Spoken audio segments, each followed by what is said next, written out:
kale yonna gy'osinzira okubanga otulaba tukwagala nnyo. Kitundu kyaffe kyakubiri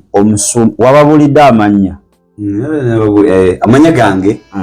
yenze Musumba Joseph. Musumba kanisa gye bayita The Original Gospel Church. Yawo ku Gaba Road. Mu Luganda original enjiri eri kasangwawo eyedda yennyini eya Mukama waffe Yesu Kristo. Kale kitundu kyakubiri yonna gy'owangalira tukwagala nnyo abali ku mukuto ogwa TikTok nga mutugoberera mwebale kubanga ate mubeerako. Mukama tukwebaza olw'ekitundu kino ekyokubiri. Mwoyo wa Mukama jangu otuluŋŋamye era tukinyika mu ndagaano y'omusaayi gw'omwana gw'endiga. Ffe abali wano Mukama ate n'abo abatulaba omwoyo mutukuvu leka gye abaluŋŋamye ayongere okuba nga alambulula byonna bye tugenda okuba nga twogerako mu mitima gyabwe mu Kristo Yesu omwana wa Katonda Mukama tusabidde amiina. Kale kakati kitundu ekyokubiri kino ate bangi alokole boogenda okuba nga okutte mu bulago kubanga Bayibuli eyogera Matayo 24 nti mu bino ebiro eby'oluvannyuma bannabbi b'obulimi ate bagenda osinga okukola ebyamagero, obubonero n'ebyewuunyisa, okulimba wekiba kyetaagisiza n'abalokole bennyini bagenda kukola ki? Bagenda kubanga balimbibwa. Akati Musumba bw'okolako ku byamagero kubanga ndaba chache etali mu byamagero mugenda sumba obutebe obwere. Era kituufu ebyamagero nzikiza buli muntu yenna ayitibwa Katonda akola ebyamagero. Ate Mukama tasobola kusindika n'atakola ebyamagero kubanga abantu basobola kukkiriza. Yasindika Musa yamuwa ebyamagero. Yesu kennyini bwe yajja teyajja n'amala gabula ebigambo byokka akola ebyamagero. Ebyamagero bikolebwa era nze nebaza Katonda nti waliwo actually omukazi omu ngakyenga mulago ngemulemye kansa nga yena Cancer Institute ye mulago nga kansa yamuli ekigere kyonna nga kivunze nga takyagenda kulwaliro nga bakaliza kufa. Yes, nga alizo era nga bateekateeka naye ntusaba mpita aboluganda nga twali basatu namuyimirira ekyama nti mwanyi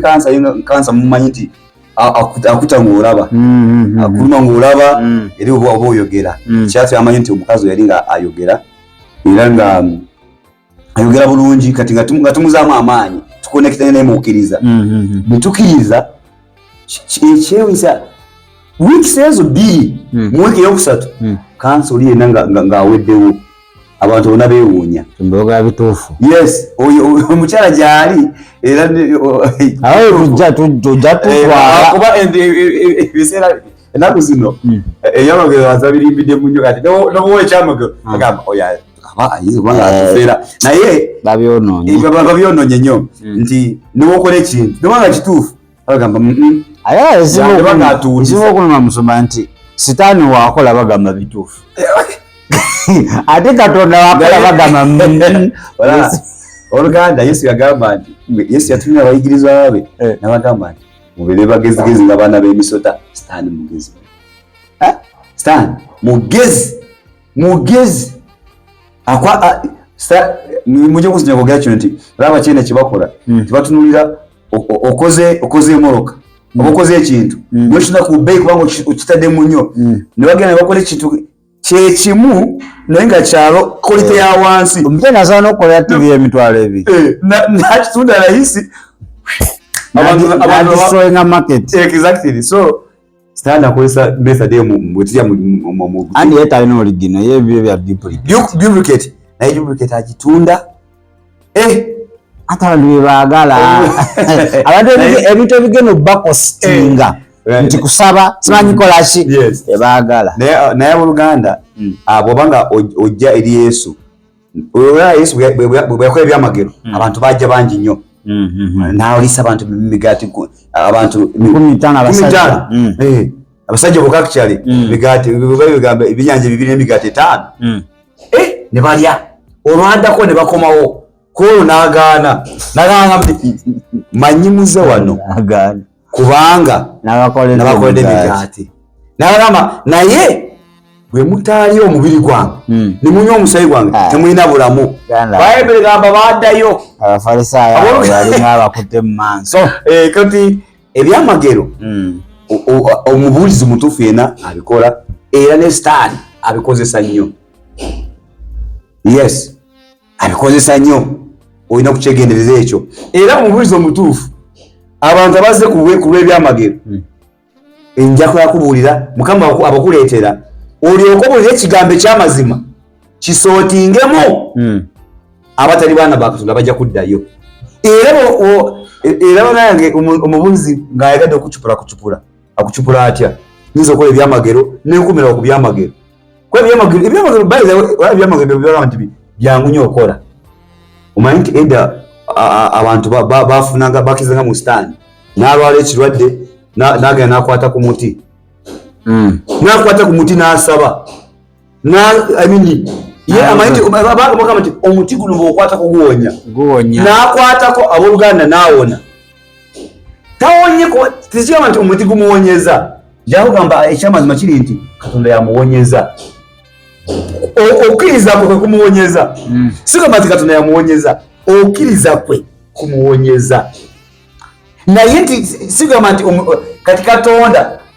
okukkiriza kwe akutadde awakyamu, Mukama n'amuyambira eyo. Kubanga Mukama wakisa nnyo, olimu yakutonda weraba ng'owunaawuna nnyo bwamba oli bubi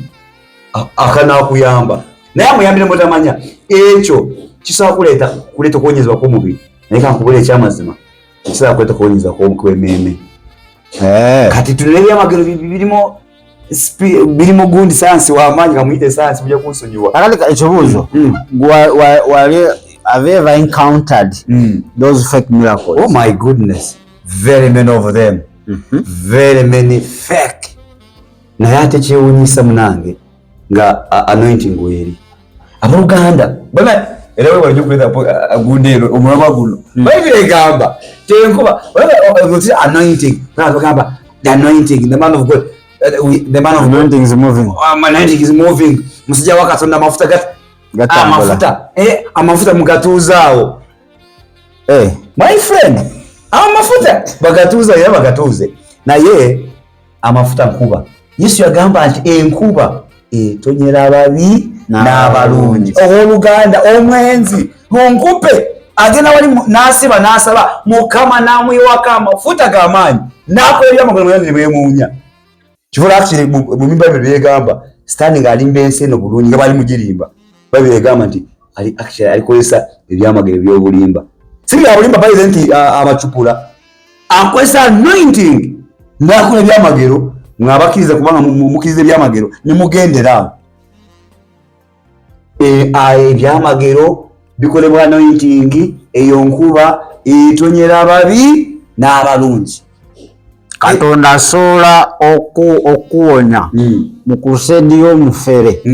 lwakubanga abantu okukkiriza okuyaayaanaako ne mugamba omusajja awonya nnyo ddala akuwonyeza ddala. Olaba nnyo mu basamize abantu bawonera Yesu kulimba. Era sigamba nti genda mu basamize naye agamba nti bw'obatuuza bulungi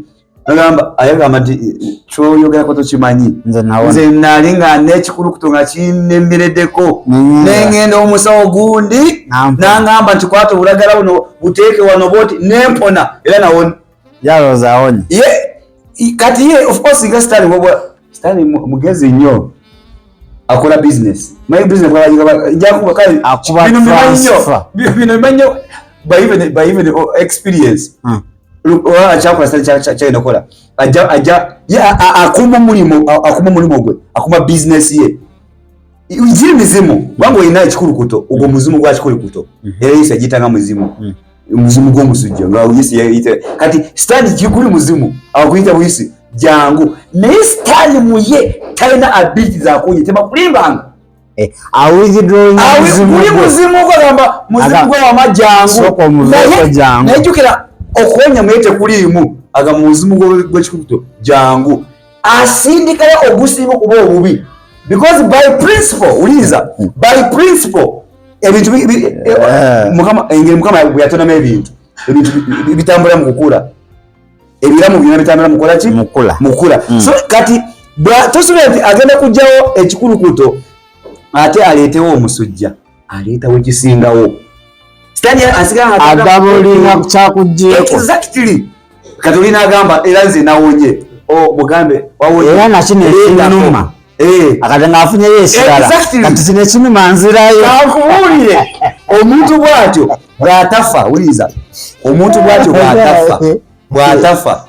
ajja kumikiza nga at least alina kyawadde sitaani bajjamu omwana oba ye kenyini amwewe omuweereza osange afukise omukongozi nnyo ddala eyo point ya setaani so kati wano mu church idea yemu ekola anointing ejja eri buli muntu yenna nakola ebyamagero zindaba abantu bamwe ne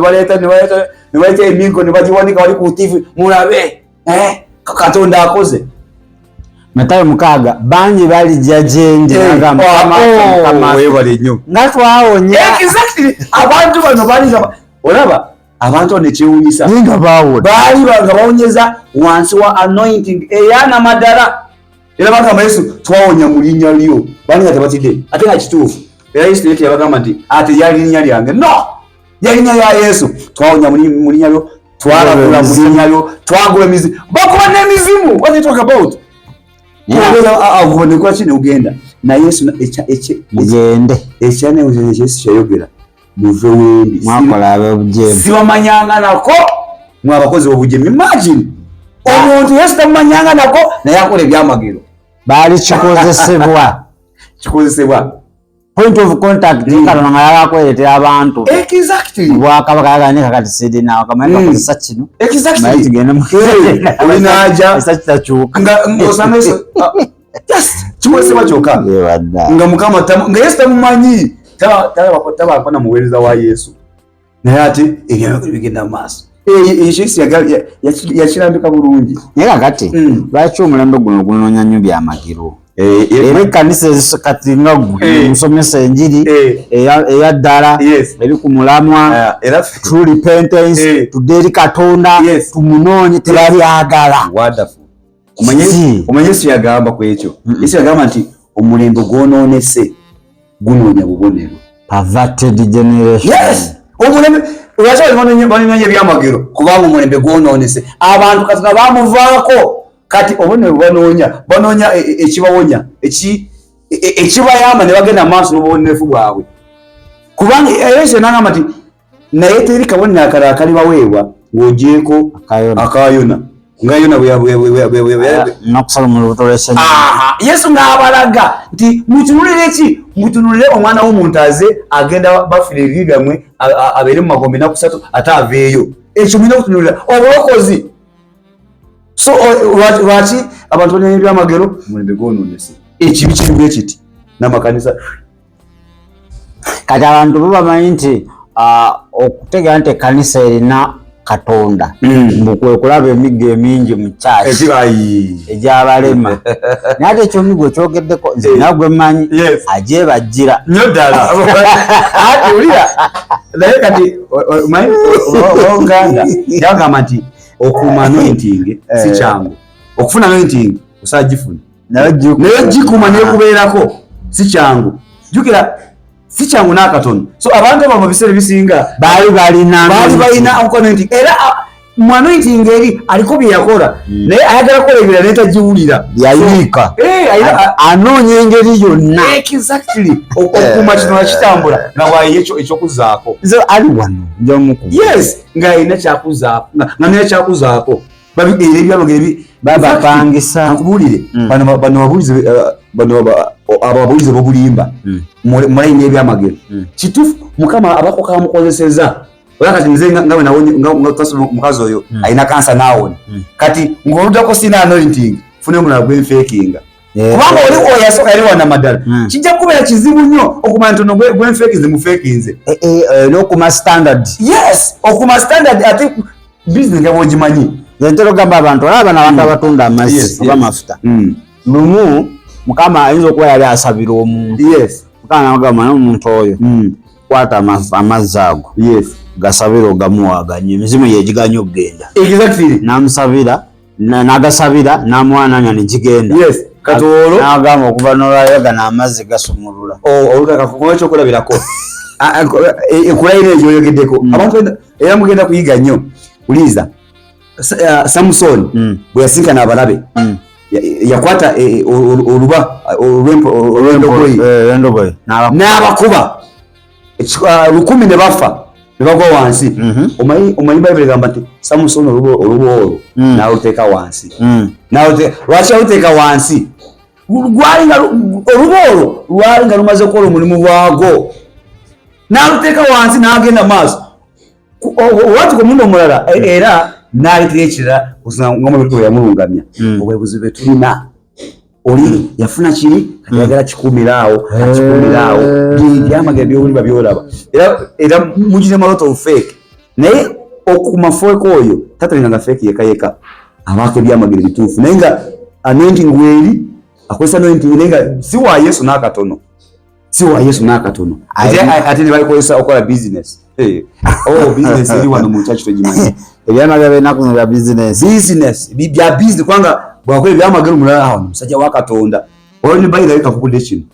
nekira kyendaba simanyi bana ekyo kyamagero kwe kujja wano byenda munaja n'awanika omukono abantu bonna ne bagwa n'agira mbu deliverance wakyamagero wa deliverance Oluganda nenkole kotu ne bagwa by the way omulala ntalaba akolamuko ne teke waati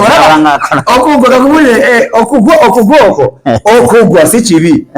okugwa kubaawo era nange nsomedde bagide bagwa naye sigamba nti kati efuuse nono nti okulaga nti mukama waali abantu balina okukola ki okugwa waliwo omuntu yagwako nga alina omuzimu okumuvaamu era ne Yesu kyaliko olina akola ki n'agwa olina n'alowooza mbu kina kubeerawo all the time. Oh my God. Ekizibu ekiriwo ennaku zino abasumba buli gwasabira ayagala ogaana okugwa at least akukuba tteke naye nga kiki ekingwisa kati bwe maana n'obwavu n'okugwa bwavu bugende ate kati amanyi nti kasita togwa abantu bajja dawutinga. Exactly, those are false prophets, false preachers. Exactly, okugwa kiki ekiri mu kugwa liyala okugwa naye banjawe tulina abatumbi bameka basibira ne bagwa ushogamba wano tukola deliverance singa ezaba Paulo ameka abagwa. That's not really so yekalekati sebanga mweko era nolino sanga averi mangu naduka mangu ngende wali ngwe abamu besola anti mbuwesigwe bajagama emizimu tejimvudeko ngati okumala ensonga kangwe. Oh my God, mafuta gampisemu ekyo si kyamagero sinene gyenkiraba temba Oluganda twalire nga tukola tutya jangu n'ekizibu kyo tuli ku mmeeza tunule ekyawandiikibwa gye tukoma okusoma ebyawandiikibwa n'okukola sayansi kutandika ekyo omuntu agenda tulungamya ensonga lwaki ekizibu kiri abamu oli mu bizibu bya njawulo osibirwa nnyo lwakibi kyewakola niba wagendeeyo n'ofunisa omuwala olubuto n'ovaayo n'olwaleero akaaba ng'ekyo kirina ogenda odiyo mugambe n'ensonyiwa you reconcile biri bigende ate oli mu kwegwisa wano what are you talking about amafuta gantomedde abamu alaba abamu awo baba basaba bajjukira mbeera ennaku nemujula n'akaaba n'agwa eri nemugabasister akomeddwa kumba olwo ebizibu bimu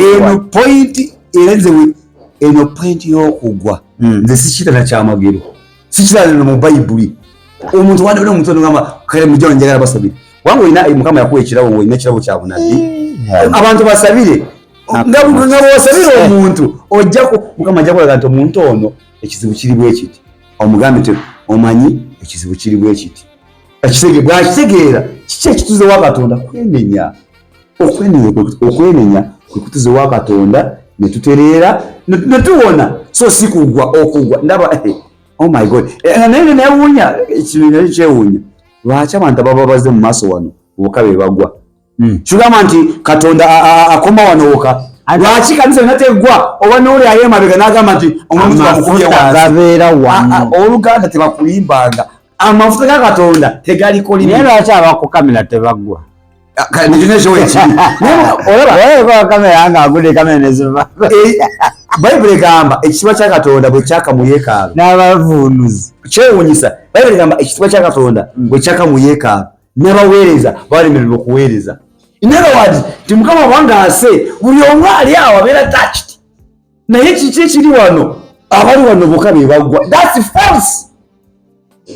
Ugende buze musubo lwaki abantu abali wano bokka be bagwa. Anti be balina exactly okuya kwenjagala wenu ngambulira ninda bano nolali emabega nnyo ng'agudde njo gamba ya ulita gudde lwabiri esiza musindise. Ano abesindika buli maya abamu it's manipulated. Babaze babagambe bagwe ne bagwa just for fake. Abalala babera bapangisi abalala asimanyi ba odeva wale sitira mu Bible siyanga ya Katonda era si a form ya deliverance. Kugoyino ndabi abantu banje agole mirundi 14 asigala nga mwezi kyekinewunyisa orogwe nabagwe sike kama kyakijagera naye omuwala ono ndoza yali bamanyi nga yeye wakugwa naye simanyi mirundi gyagudde naye baba mwezi kupe naye kama mulokole ye akubanga agwa amanyika kankola wezi kasita kusane ngenda ku kyakingwe. Come on oyo setani olini bwa setani era no mubulizi we jja kutwala simanyi oli ajja yetest. Yes ngayambadde n'empale ngenda kugwa. Yes ngenda kugwa kasita ngwa yetegekedde okugwa oluganda mukasita ngwa nze deliverance begenda maaso nebwe nkolera ebikasa kusane manyi ngenda kugwa. This is kino setani ya kizimbe kintu kino panga Yesu ya kizimba tetuchira baona kino kizimbibwa setani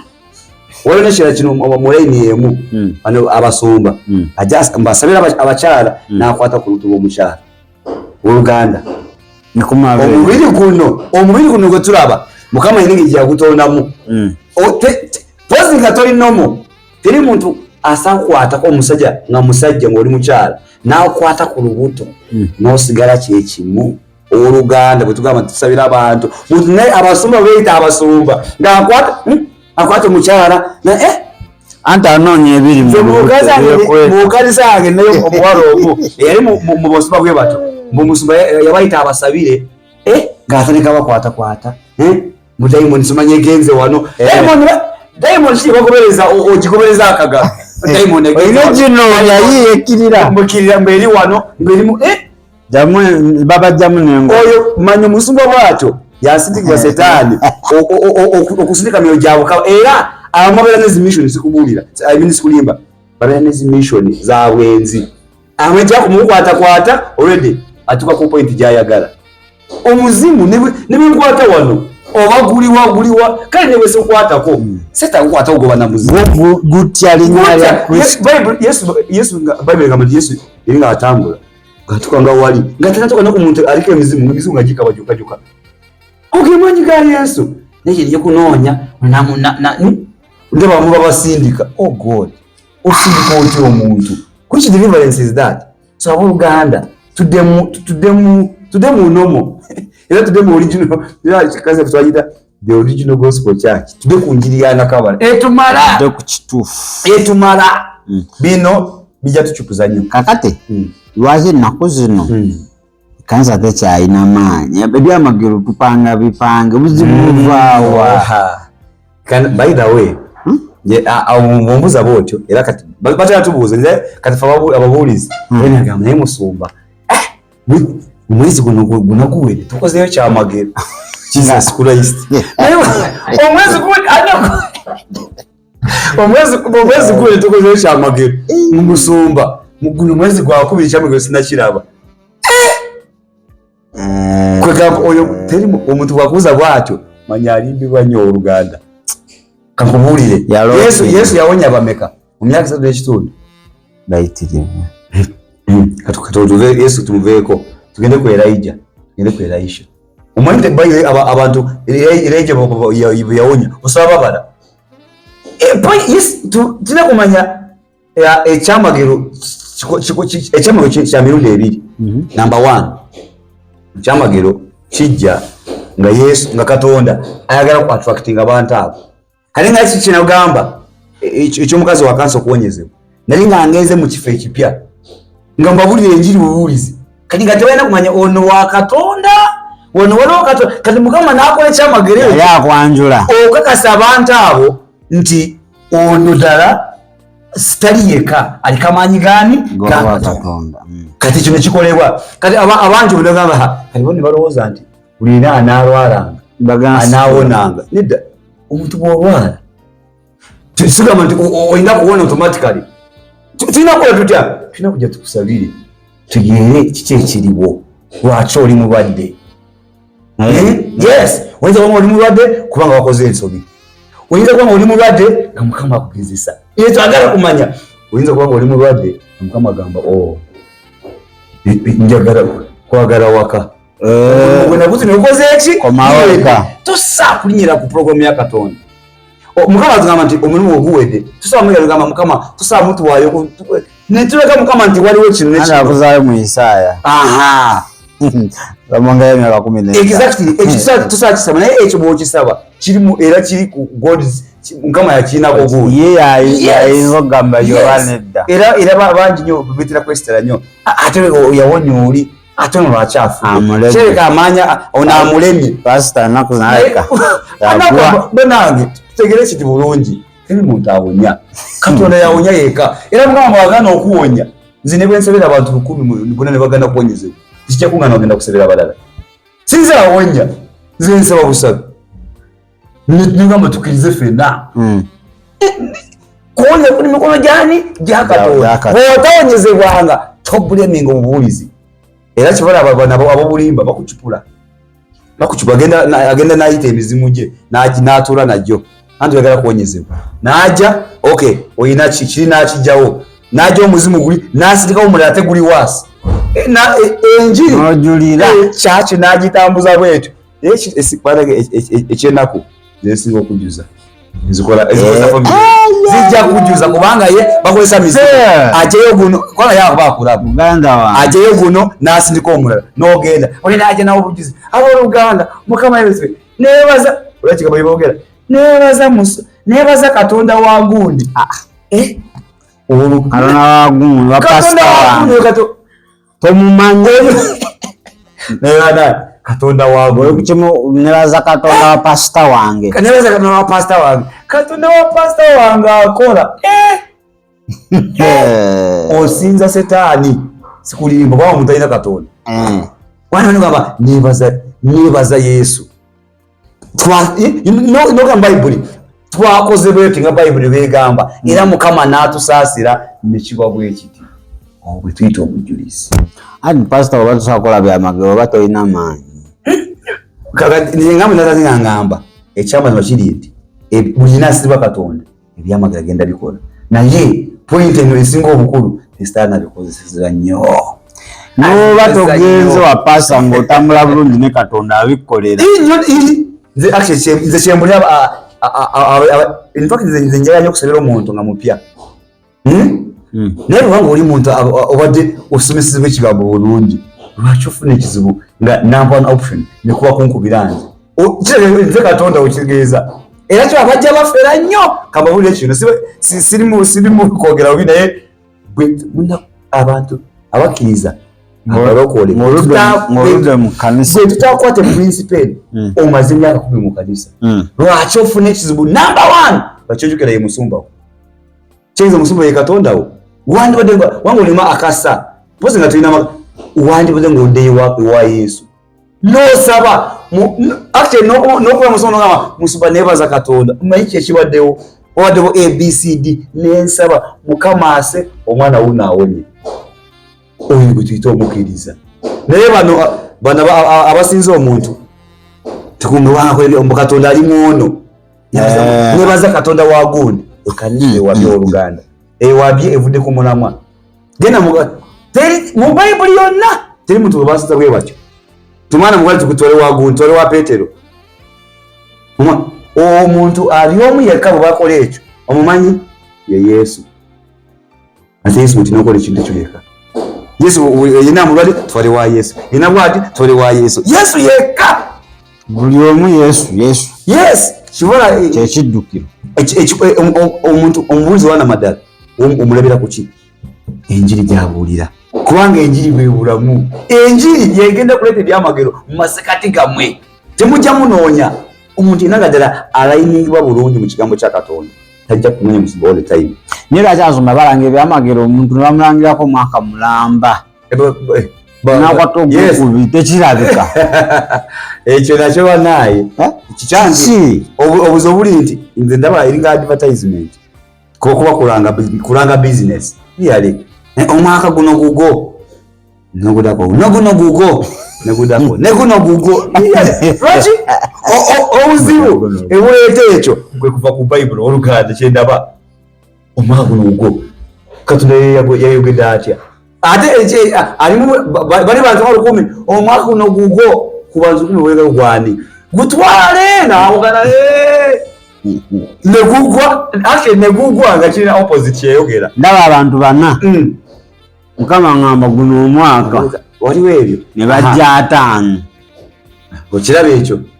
really what's that kyokka ogambye aba Mukama akulaga aba kati anyway ekyo kati twatuyingidde mu nsonga y'ekirabo naye nze Mukama akwa ekirabo kiri perfect Mukama taza akwa ekirabo akwala ekyabunabbi ejano nga abulugana Mukama yebazibwe ndaba wano waliwo omuntu olubuto olukuluma liyale bwe lukunanya abantu 10 omusako olubuto oluluma ofunamu ebintu ebiri half ebisatu Mukama bakuwa ekirabo ajja kujjawo psychological nagamba ojagamba oluganda guniyimirira Mukama ndaga uli bwoti very clean single handle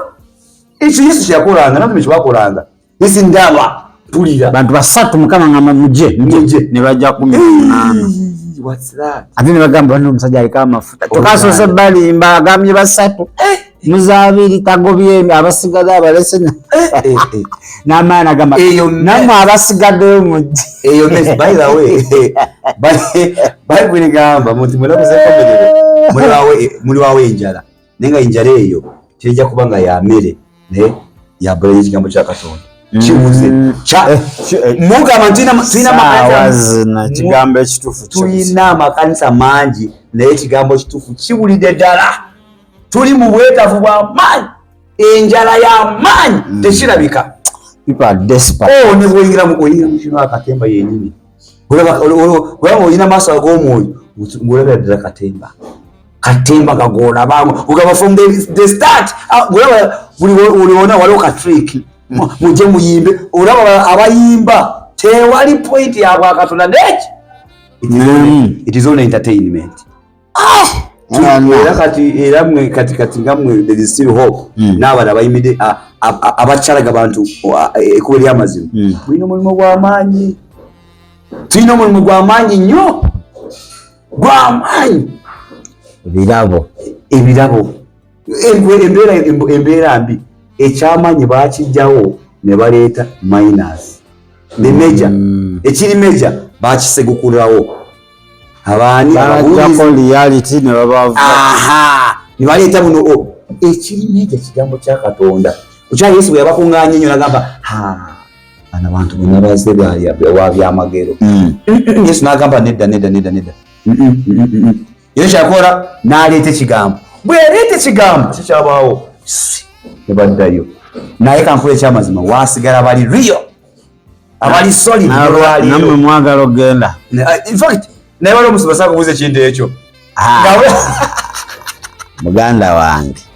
waliwo omusomesa akubuuza ekigambo ekyo era walaba nga kanisa egenda ekendera anoonya engeri olwo nawuliddeko ngawo obujulizi era bwejjukira bajja kitegeera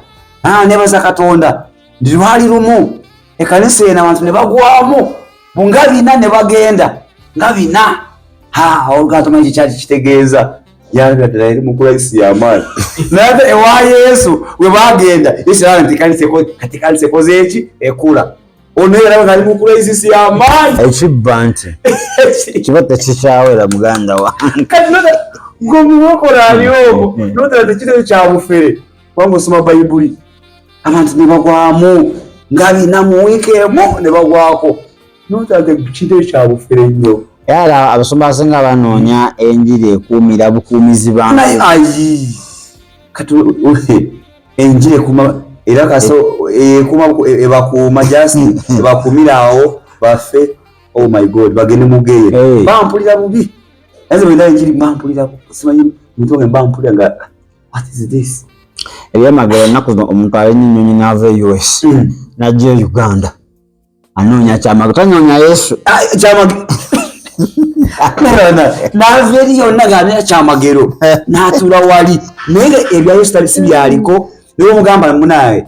obulamu butambuza boti ne Bible yogera bwe tayga abiwulire ebyo ayagala kyamagero ngaduka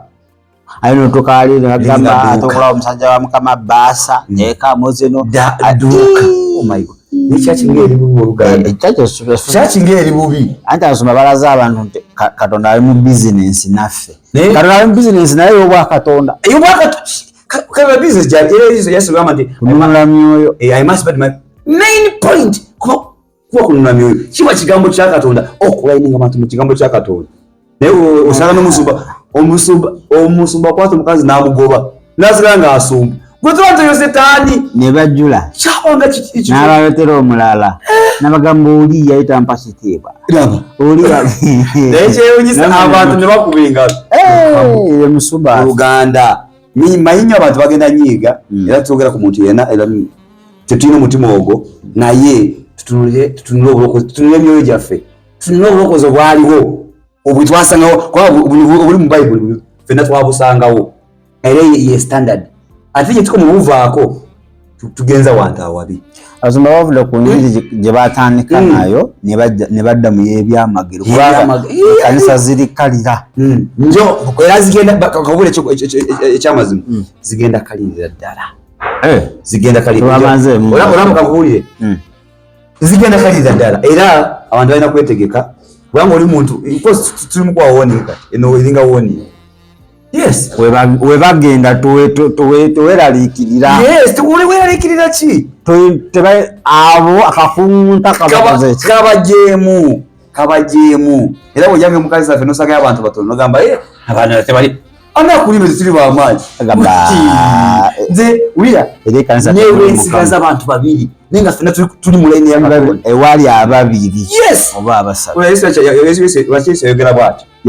yamanya kigenda kubaawo maisha Yesu yagamba nti ennaku zino ziba ng'ennaku za Nuuwa baali bantu babeka munaana bokka so tulina kutegeera concept era tuganye njikiriza naye ekikolesa kya Katonda Mukama jagitukirizisa bozi walukisaga akwerabira kyendaba wano era naawe simanyi obitambulemu nnyo obimanyi eno idea ey'ensikirano okusikira eyo tujja jukwata maybe tujyayibalkolula ne tugite abooluganda era batulaba kanisa efuuse bizinensi bizinensi yange omwana wange alina ogitwala ekintu kyonna kirabireko Mukama yayita Mukama kwata omuntu n'amutwala mu ndumu n'amweyitira n'amutraininga eyo tulina okukola ki tulina okujja nayo anyway naye ga abatulaba era abagala Katonda era nabagala omukutu guno omulundange gwensinga okwagala ennyo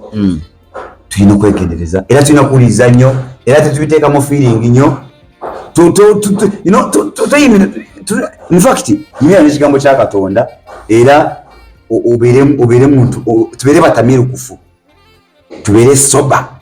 tulina ebintu mu ngeri ey'obwana madala tulina okutwalibwa nnyo ne sensations emotions Oluganda abantu balina otegeera nti saawa zino gy'olaba ebyamagero bibwatuka ng'embeera engeri nga tonayingira sokoddeko mu nsonda kubanga Bayibuli yakyogera nti bino ebiro ebyo bige mu bannabbi b'obulima gye bigenda osinga okubwata nnyo ddala hati gwe amaaso ge gaba galaba onoonya abawanisa emigo mu bbanga ebizimbe ebibuze ogenda kutomera ojja tomerera ddala noonya awali Katonda ate singa omuntu weerawe anja wagamba kino sisa kyerabira osinga onoonya Katonda ojja munyumirwa nnyo nga Katonda wo personal nti yagambe byamagero mmere y'abaana bakati yes mmere bijja kuba nawe ojja kwewonya nga obiramu bulamu bwo nga tena akusabidde olina omwana ewaka yes buvunanyizibwa bwo omugulira emmere exactly ekyo Mukama kyetugamba era Yesu kyagamba abirarikirira ebyensi mapagani fefetina nabyerarikirira kuba tunulira promisi bwetyo gwe n'ogikwata n'ogiwanyisaamu okusinza omuntu eyo promisi yaffe ebyamagero byowula byolaba mmere yaffe akimanyi nti olina okulya n'okukuwa kati noonya nnyini byamagero tonoonya byamagero ojja noonya byamagero nemekwata kuwadde kimu exactly olesa abirira gwobigoba bikola kweyongera engeri gonokakana ovudde mu nsi nga bibuuka ate ogenda nakoowa nnyo ojja koowa oluganda ojja koowa odduka n'olinya takisi n'ogenda embalala n'ogenda takisi era Mukama atuyamba omulembe guno mubi ky'abantu bafa nnyo pressure biki tulina church nyingi naye gyetubiwera ne church abantu bakume ate ensi weyongere okubeera embi nizo bibi usanga omuntu gamba balina kye bamulaga naye takituukako kinawe kine abuuka bukula takikwata abuuka natakikwata ye idea eyo tukomekeze na kino mulayini emu yali amagero abasumba n'agamba mponya sirimu ate n'agamba bava ku ddagala abasumba abajja abalwadde ku treatment mbugwe Yesu agenda kuwonya ekintu ekyo si kituufu